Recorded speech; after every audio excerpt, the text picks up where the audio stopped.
Hello and welcome to part 4, and in this part we'll be actually exploring Straighten City. There's a few key places of interest here, like the school and the gym of course, which by the way will be our first gym, the setting of our triumphant victory, or whatever you're calling those nowadays. Which by the way, it's one of the most unique gym battles in the entire series. But we'll get to that when we get to that. Took this guy here and we'll get a Dusk Ball, which is probably one of my favourite Pokeballs. And I've always noticed how these Dusk Balls look like the Mewtwo Balls from the first Pokemon movie. I haven't really seen many of the Pokemon movies, although when it comes to the spin-off material like the anime and the films, I did watch the anime growing up a bit, although after a while I stopped watching because I realised nothing's going to change really. Ash is going to stay 10 forever. And lo and behold, 11 years on, Ash is still 10 years old in the anime. Now this fight, I want to leave him here because it's sort of an in-joke with Pokemon. This particular character is youngster Joey. And each generation has featured a youngster Joey. I think in the first gen he shows up and he's like, "Hey, do you want to fight my Rattata? It's in the top 5% of Rattatas." So apparently he knew about EV trading before we did. And now they give him a Patrat, which is the equivalent. And the trouble is with the Purloin Pokemon is that it's fairly weak. You can see it's at the same level as this Patrat, but it's barely making any dents. Now granted, it does get better when it evolves, but I don't know.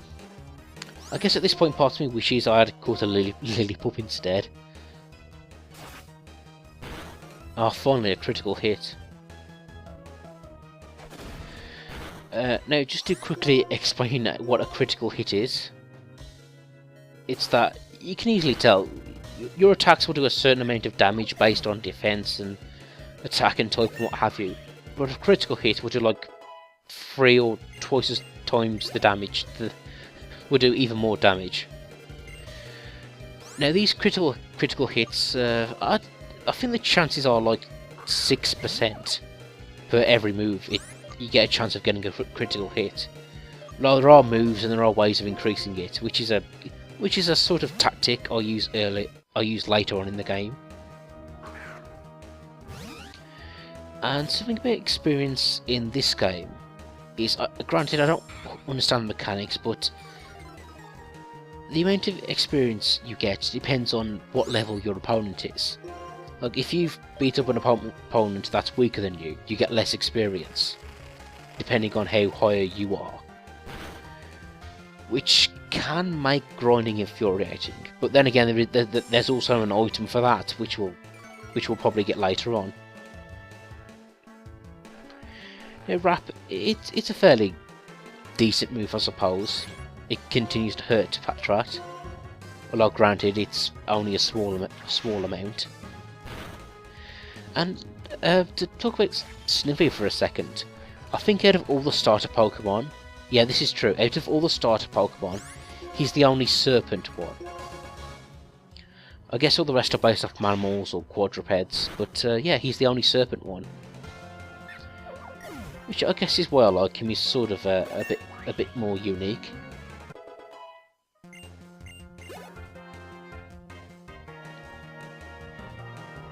Again with the Lillipup. I guess that's the downside of having just a regional Pokédex of 150 Pokemon. That you are going to encounter the same amount again and again. But at least in this gen, I like the designs of the Pokemon. I think they're the best designs probably since Gen 1 maybe? I like saying that, I think I like some of these more than Gen 1. So yeah, again, Pokemon Black and White, another big plus in my book, is that it gets really creative with the designs. And finally the Lillipup goes down. You know, tell that to Gulliver. And I'm not even sure what that reference means. Yeah, I guess that Patrat wasn't in the top 5%, was it, Joey?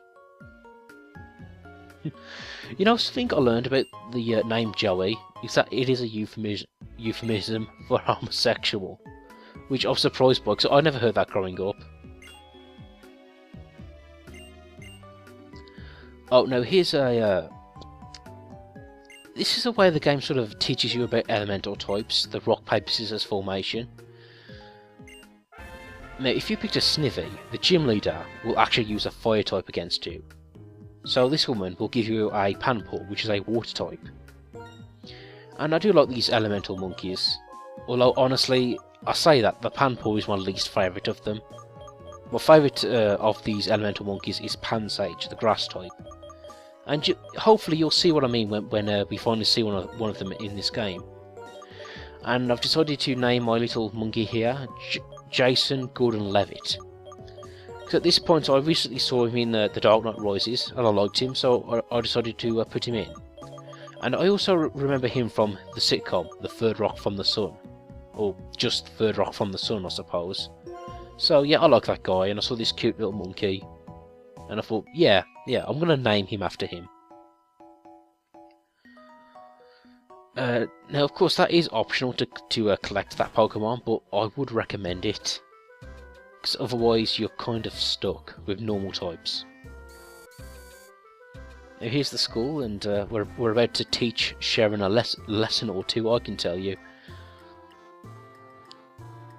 First of all, this kid to the left here gives you a little quiz, and you can get a little status item.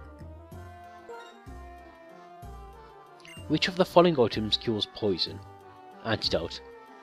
Well, I could have told you that.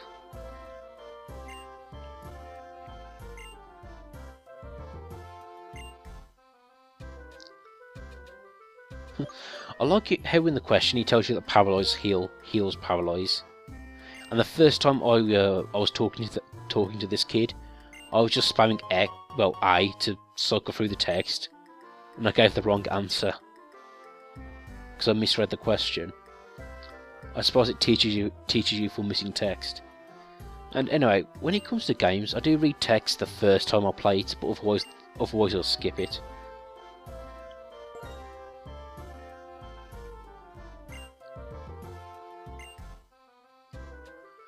Anyway, here comes back with Sharon, and at least this occasion he doesn't surprise you. He asks you if you want to battle.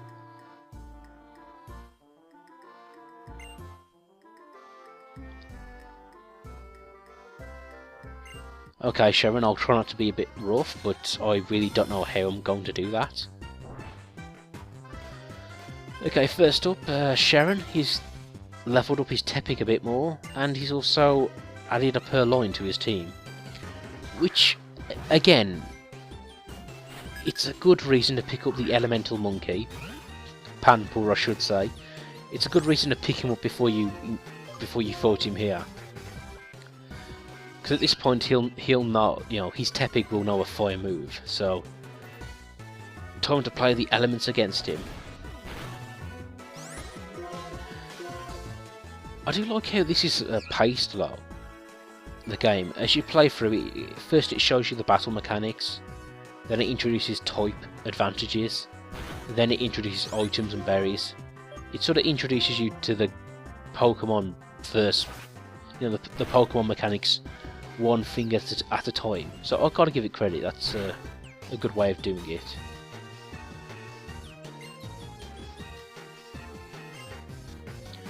And of course, Sharon's contemplating all different types of moves you can achieve. Yeah, and if you're not sure about Pokemon, there are lots of different moves, obviously. Like moves that do a lot of damage but have a drawback, moves that never miss, moves that just lower stats, like I seem to like using. And no prizes for working out that water beats fire. And this is a good example of a berry, which he uses to restore health. Which honestly, it's not something I really use. But I think that's just because I don't like the idea of growing berries again and again. Like I remember in the previous Gen 4, you could farm berries. And you can actually get berries like, I forget what they're called, but you can get like a berry that will reduce your Pokemon's weakness to fire, or your Pokemon's weakness to ice, which sound really useful, but you have to keep farming them, because they're, once a berry is used once, it's used forever. It kind of makes me wish they would introduce an item which would do that function. I mean, it would still only work once per battle, but the point is, you could still reuse it in numerous battles. Sharon, I must say, I like your taste. You know, you like Purrloin, I like Purrloin. And I look at Purrloin's tail and I think, is that meant to represent a moon? And just speaking of Purrloin in general, each generation has like a normal cat type. Well, not each, but most of them. Like Skitty, like the Skitty family, the Meowth family, the Purugly. Oh, no, it was Glameow, Purugly. Oh, you see, I get these cats mixed up. But in this generation, they do the cat thing again, except they make it a dark type instead of a normal type. And for me, it's like, my opinion is, I don't mind you using the same animal concepts again and again, Pokemon. But at least, like, the cats are a good example. Like, you can have a cat Pokemon, but you can make it different from the previous cat Pokemon you've had.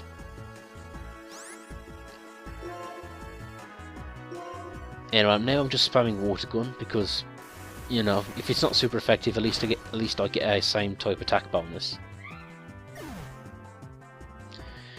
Now, as for Jason Gordon-Levitt, these elemental monkeys, they are useful at the beginning of the game, and you could probably use them up until the end. But I personally have other water Pokemon I'd rather use. So, you know, sorry Jason, but I'm not going to use you for most of the game. Oh well, at least you still have that Nightwing movie to look forward to. Oh, sorry.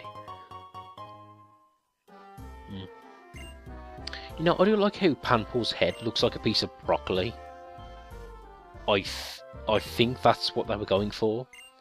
Anyway, the three elemental monkeys, they do have like a cooking theme going on. And good luck to you, Sharon. You see, when I first saw Sharon, I thought he might be a bit of a jerk, but he isn't really. He's a nice guy. He's just a bit stuck up.